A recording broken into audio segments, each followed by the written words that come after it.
Okay, doing a little bit of work on the Cir-Kit today, and I got the case open, and I want to show this inside here. This is a Litespeedbike battery. This is a 40 amp hour 72 volt Cir-Ron battery, and you can see the top of the battery. It looks like the Cir-Ron batteries. The only thing is, I got this without any voltage display on the battery, and that saved about half an inch of space on the height of the battery, which really came in clutch. As you can see, this is quite a tight fit. Now, I want to show you something around on this side here.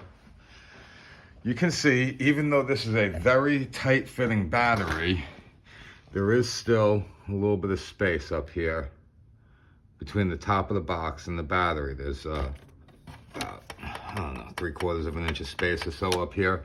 So what's going to happen is, if I go out riding with this bike the way that it is right now, that battery is just going to bounce all over inside that compartment, and it's going to cause all sorts of problems, fuck up my wiring and make a big mess. So I have these things here that I use for work purposes. Here's a brand new one that has the label still very legible. So you can see it's a HTCELLE air shim. And I do use these for my job sometimes. I have this nice long one that you can see is a good distance of the battery. And I'm gonna take one of these, and I'm gonna slide it right up on top, right above the battery.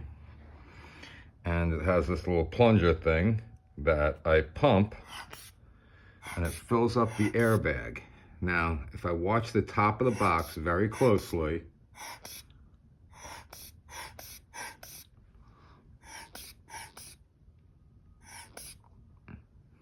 there we go. We got a little bit of movement out of the box, and I feel in here, and I can feel that the shim is inflated very, very well.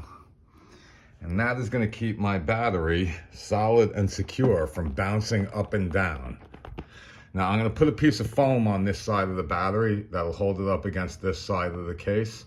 And on the other side of the case, I have a piece of foam that's inside the lid that it will hold up against. And this little rubber plunger here that I pumped up will just get tucked back inside here.